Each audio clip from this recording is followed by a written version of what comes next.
पालने से तो मोदी बताएगा ना कैसे बाहर निकलेंगे, कि कुत्तों की जो क्वालिटी बता रहा है कि कुत्ते बनाओ, कुत्ते पालो और खिलौने बनाओ, पकौड़े बेचो। जिस देश में आज की तारीख में 381 लोग, ऑफिशियल रिकॉर्ड है, एनसीआरबी का डाटा है, 381 लोग प्रतिदिन हमारे देश में आत्महत्या कर रहे हैं। और निजीकरण का सबसे भयानक, सबसे भयावह असर जो पड़ेगा वो रिजर्वेशन पर ही पड़ेगा, एससी, एसटी, ओबीसी और माइनॉरिटीज पर पड़ेगा।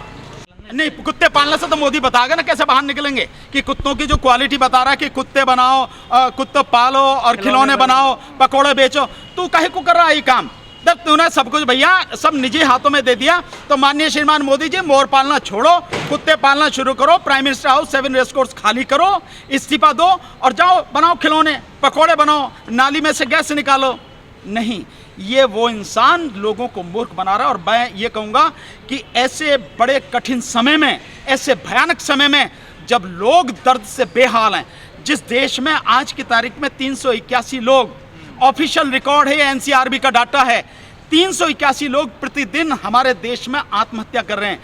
अभी आपने देखा होगा, अकेले मार्च से लेकर अब तक नोएडा में 165 लोगों ने आत्महत्या की। किसानों की आत्महत्या का तो कुछ इसमें जिक्र ही नहीं है।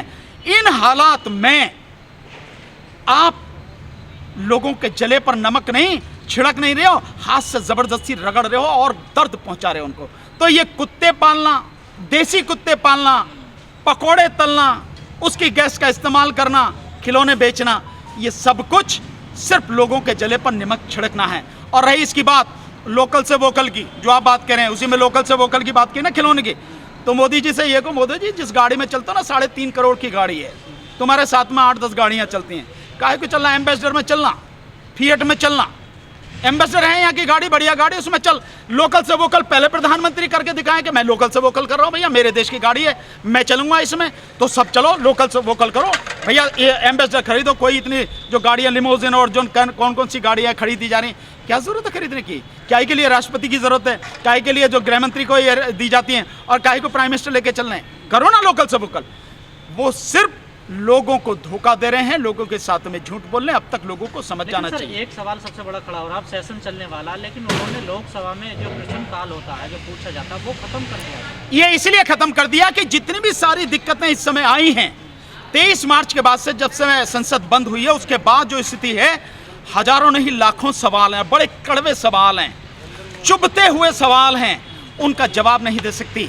आप इस बात से अंदाजा लगा लीजिए कि जो पीएमओ इंडिया की जो यूट्यूब चैनल है, वो यूट्यूब चैनल पर जो कमेंट सेक्शन है वो बंद कर दिया गया है। इसका मतलब यह है कि अगर कोई कमेंट कर रहा है, कोई आलोचना, समालोचना, प्रत्यालोचना कर रहा है, आपको वो भी बर्दाश्त नहीं है, तो सवाल कैसे बर्दाश्त हो जाएंगे? और पार्लियामेंट में सवाल पूछा जाएगा तो निश्चित रूप से उसका जवाब देना पड़ेगा, ऑफिशियल जवाब देना पड़ेगा। और जवाब प्रधानमंत्री के पास है नहीं, मोदी सरकार के पास जवाब है नहीं। वो किसानों के जो मसले हैं 3 अध्यादेश, उन पर जवाब सवाल पूछे जाएंगे। वो जो श्रम कानून खत्म किए गए, उन पर सवाल पूछे जाएंगे। कोरोना काल को जितनी बुरी तरह से हैंडल किया है, जिस तरह से मौत हुई, 337 डॉक्टरों की मौत हो गई ऑफिशियली, जो इंडियन मेडिकल एसोसिएशन है उसके माध्यम से जो सारी इंफॉर्मेशन आ रही है। और आज की तारीख में जब देश में 74,000 लोग मर चुके हैं कोरोना से और 43 लाख जो है पार कर चुके हैं, दुनिया में हम दूसरे नंबर पर आ चुके हैं, उस स्थिति में ये सारे सवाल पूछे जाएंगे कि क्यों, जिस तरह से तुमने तबलीगी जमात को बदनाम किया वो, और जिस तरह से दिल्ली दंगों के उसमें आड़ में तुमने 2200 जो है मुस्लिम समाज के और जो सामाजिक कार्यकर्ता उनको बंद किया, इस सब पे सवाल पूछे जाएंगे। सवाल के जवाब नहीं है, क्योंकि सवाल से मोदी घबराते हैं। अगर सवाल के जवाब दे पाते तो 6 साल में एक प्रेस कॉन्फ्रेंस तो करते, नहीं की ना। इसलिए जो शून्य काल है, जो प्रश्न काल है, इसलिए बंद किया है। लेकिन मैं यहां यह कहना चाहूंगा, इसके विषय में जो विपक्षी पार्टियां हैं, जो सांसद हैं सभी पार्टियों के, लोकसभा में, राज्यसभा में, उन सबको मिलकर बहुत जबरदस्त तरीके से विरोध करना चाहिए, वॉकआउट करना चाहिए, संसद को चलने नहीं देना चाहिए। ये स्थिति है। आपको नहीं लगता संसद जो मंदिर निर्माण किया, ये तो कोरोना काल में उन्होंने अच्छा काम कर दिया, आप इसको नहीं देखते कैसे? नहीं, वो आपको अगर अच्छा लगता तो बढ़िया, तो आप भी जाके मैं टल्ली बजाओ। मुझे तो नहीं लगता कि कोई ऐसा बढ़िया काम किया, आप करो अगर ऐसा लगता है। धारा 370 हटा दी, इसके विषय में क्या कहेंगे? नहीं, धारा 370 तो इससे पहले ही हटा दी थी, कोरोना काल से पहले ही हटा दी थी।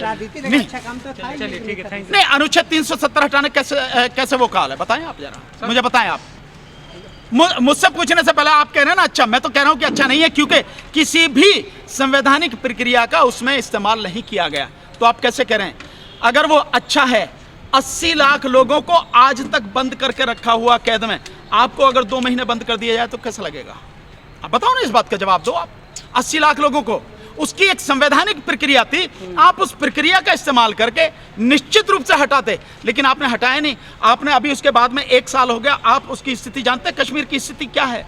कश्मीर की स्थिति यह है कि वहां की जो चैम्बर ऑफ कॉमर्स है कश्मीर की, वो कह रही है कि 40,000 करोड़ का नुकसान ऑलरेडी हो चुका है। वहाँ व्यापार जो है, व्यापार और पर्यटन, क्योंकि वहाँ तो मैक्सिमम जो भी कुछ है वो पर्यटन पर है निर्भर, पर्यटन पूरी तरह से चौपट हो चुका है। आप इसे अच्छा मानेंगे? रोज लोग मारे जा रहे हैं, आपने हटा दिया, अनुच्छेद 370 को खत्म कर दिया, आतंकवाद हटा, रोज झगड़े हो रहे हैं, रोज एनकाउंटर हो रहा है, रोज मारे जा रहे हैं आतंकवादी, रोज हमारे जो जवान हैं वो शहीद हो रहे हैं। ये सही हुआ? अगर सही हुआ तो ये सब क्यों हो रहा है? अब बताओ ना, इसका जवाब दो आप। सर 24 सितंबर 2020 को एक बहुत बड़ा आंदोलन होने जा रहा है निजीकरण को ही लेकर, है ना? इस पर कुछ आप हम भी इसके साथ में जो बेरोजगारी को लेके, उसको निजीकरण को लेकर, ये रेलवे वालों जो ऑल इंडिया रेलवे एम्प्लॉयज ने नहीं केवल निजीकरण पे कर रहे हैं वो, या किसी और कोई बात? निजीकरण पे फिलहाल तो रेलवे निजीकरण के लिए, रेलवे के निजीकरण, बहुत बढ़िया बात, उसमें सबको शामिल करना चाहिए ना। समय सभी है उसमें, जो जनरल वगैरह की भी एसोसिएशन है सबको हाँ, शामिल करना चाहिए, बहुत बढ़िया बात है। बिल्कुल।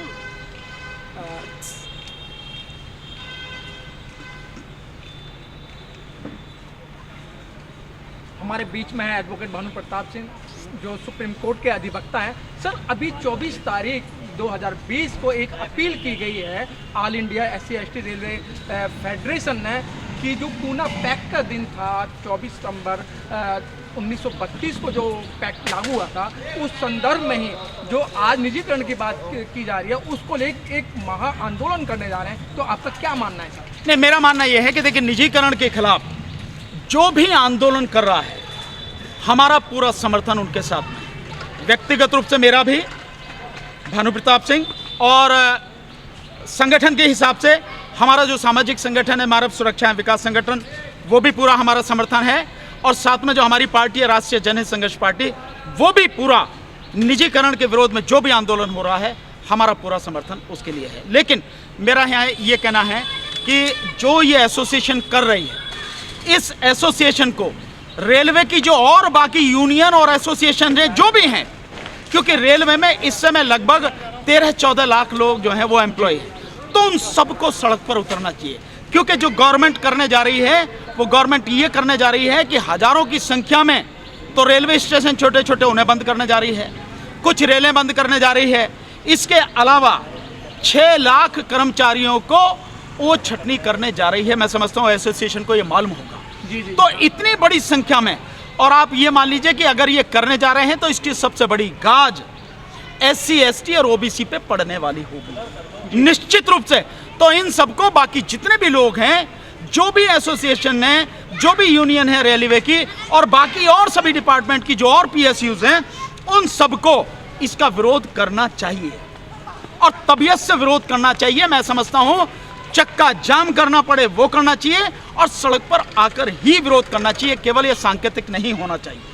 सर इसमें यह है कि जो पूना पैक्ट की जो बातें की गई थी, बाबा साहब ने 20 सितंबर 1932 को जो इंग्लैंड से जो कम्युनल अवार्ड लेके आए थे, यहाँ गांधी ने अनशन लिया। जो गांधी ने समझौता क्या था, अधिकतर जो बाबा साहब जो मुद्दे लेके आए थे वो समाज के लिए लेके आए थे। जो अब जो आंदोलन है, और इसे रिजर्वेशन बचाने की भी बात कही जा रही है और रेलवे के निजीकरण को भी बचाने की बात की जा रही है। नहीं देखिए, आप निजीकरण का बहुत सीधा से ये समझिए कि निजीकरण कहीं भी किसी भी तरह से जैसा हो रहा, इसने तो, सरकार ने तो पूरा देश बेच दिया, इसने तो सब कुछ कह दिया कि कुछ भी रहेगा नहीं सरकार के हाथ में, सब कुछ निजी हाथों में जाएगा। और निजी हाथों में वही 5-6 इनके जो उद्योगपति मित्र हैं उनके हाथों में जाना है, जिसमें अंबानी है, अडानी है, टाटा है, SL ग्रुप है, ये जो कई लोग हैं, बस इन्हीं के हाथ में जाना है। तो निजीकरण का सबसे भयानक, सबसे भयावह असर जो पड़ेगा वो रिजर्वेशन पर ही पड़ेगा, SC/ST, OBC और माइनॉरिटीज पर पड़ेगा। आप ये मान लीजिए। तो इस स्थिति में इन सब लोगों को, विशेषकर बहुजन समाज के लोगों को, और मैं कहता हूं सभी लोगों को मिलकर इसका विरोध करना चाहिए। तो जो ये आप कह रहे हैं, ये जो बात है कि उसका जो है आरक्षण की स्थिति और इसको कैसे माना जाए, निश्चित रूप से आरक्षण अगर बचाना है तो निजीकरण को रोकना पड़ेगा, निजीकरण पूरी तरह से खत्म करना पड़ेगा।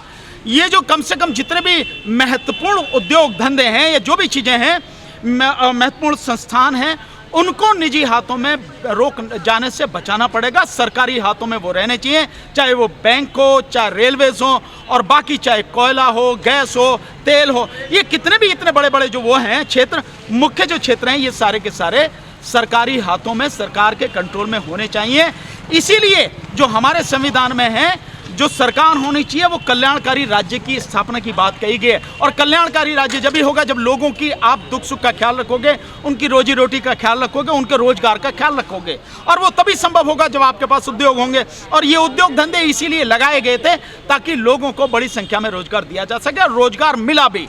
लेकिन इस सरकार ने सबको बेच दिया, और सबको बेचने की इस स्थिति ये है कि जब सब बेचे जा रहे हैं तो उसमें जो है सारी जो नौकरियां हैं वो ख़त्म की जा रही हैं। जैसे मैंने अभी एक आपको बताया कि 30,000 नौकरियां स्टेट बैंक से ख़त्म होने जा रही हैं। स्टेट बैंक में 2,49,000 जो कर्मचारी हैं, जिसमें से 30,000 को अब छटनी की जा रही है। ये तो शुरुआत है, इसके बाद कहाँ जाके रुकेगा आप नहीं कह सकते। रेलवे में 6 लाख जो है उनको हटाया जा रहा। तो निजीकरण का विरोध आज की तारीख में एक बहुत महत्वपूर्ण लड़ाई है जो हर किसी को लड़नी चाहिए पूरी ताकत और पूरी ईमानदारी के साथ। क्या सर जो निजीकरण हो रहा है इसमें बहुजन के लोगों को आरक्षण की सुविधा मिलेगी? नहीं, किसी हालत में नहीं मिलेगी। निजीकरण हो ही इसलिए रहा है ताकि आरक्षण खत्म किया जाए। देखिए, एक बार कोशिश ये हुई थी कि जिस समय ये आप समझे पीवी नरसिम्हा राव की जब सरकार थी, उस समय से निजीकरण शुरू हुआ 91 से। उसके बाद से जो ये सब कुछ हुआ है और इकोनॉमी को खोला गया, तो उस समय एक बिल लाने की कोशिश की गई थी, और सुप्रीम कोर्ट के रिटायर एक जज रहे हैं, मैं नाम नहीं बताऊंगा उनका, उन्होंने बाकायदा एक बिल तैयार करके दिया था, और रामविलास पासवान वगैरह इन लोगों को कहा था कि आप ये बिल जाके संसद में पेश कीजिए कि कोई भी निजी क्षेत्र का जो उद्योग है, अगर किसी भी ऐसे संस्थान से, किसी भी ऐसे आर्थिक संस्थान से या बैंक से मदद लेता है, कर्ज लेता है, जिसमें 1 रुपया भी सरकारी क्षेत्र के बैंकों का या फाइनेंशियल इंस्टीट्यूशंस का लगा हुआ है, उसमें रिजर्वेशन होना चाहिए। ये व्यवस्था के लिए इसके एक्ट उन्होंने एक बिल बना के दिया था। अनफॉर्चुनेटली वो लोग उसको पेश भी नहीं कर सके, और वो बिल न पेश हुआ न आगे कोई कार्रवाई हुई। तो होना यही चाहिए कि अगर किसी भी जो प्राइवेट वो हैं, उसमें 1 पैसा भी सरकारी बैंक या सरकारी क्षेत्र का जो वो हैं आपके आर्थिक जो गतिविधियां जो करते हैं, बैंक, फाइनेंशियल इंस्टीट्यूट हैं, उनका अगर 1 भी पैसा लगा है, 1 भी रुपया लगा है, उसमें जो निजी क्षेत्र में आरक्षण होना चाहिए। लेकिन ऐसा हुआ नहीं। ये सब कुछ डिपेंड करता है सरकार की इच्छा पर, और जब सरकार ही पूरी तरह से रिजर्वेशन को, इस पूरे बहुजन समाज को, माइनॉरिटीज को, इस देश में ईमानदार लोग जो आवाज उठाते हैं सच के हक में, उन सबको तबाह करने पर तुली हुई है, उनको दफन करने में तुली हुई है, तो कहां से आरक्षण से सारी चीजें रहेंगी। लेकिन ये समाज को सोचना है, क्योंकि आज की तारीख में सब इंस्टीट्यूशन खत्म हो चुके हैं, कोर्ट भी खत्म हो चुकी हैं। कोर्ट भी जैसे सरकार कह रही है, विशेषकर सुप्रीम कोर्ट वैसे ही काम कर रहे हैं। तो उन हालात में केवल सड़क पर आकर ही लोग इस देश को, इस बाकी सारी चीज को बचा सकते हैं, नहीं तो कुछ नहीं बचेगा। सर, निजीकरण का समझ में नहीं आ रहा है कि रेल हमारी, पटरी हमारी, इंजन हमारा, स्टेशन हमारा, सिर्फ मुनाफा के लिए ही उसको नहीं, मुनाफा केवल मुनाफा नहीं है, इस मुनाफे में सौदेबाजी है। इस मुनाफे में सौदेबाजी है जो आप कह रहे हैं। केवल मुनाफे की बात होती तो समझ में भी आती, मुनाफा नहीं है इसमें। सरकार की, बीजेपी की, आरएसएस की बैठ के बाकायदा सौदेबाजी है। उस सौदेबाजी के तहत ये सारा सब कुछ हो रहा है, और इसीलिए मैं बार बार कह रहा हूं कि लोगों को सड़क पर आना पड़ेगा। अब घर में बैठने का समय नहीं है, सड़क पर आकर संघर्ष करने का समय है, नहीं तो कुछ भी बचाने के लिए भी कुछ नहीं बचेगा जिसकी आप सोच रहे हैं। इसलिए जो है इसको बचाना है, जो चला गया उसको वापस लाना है। उसके लिए लोगों को सड़क पर आकर आंदोलन करना है। जन आंदोलन ही अब इस देश को बचाने का एकमात्र रास्ता है, और कुछ नहीं।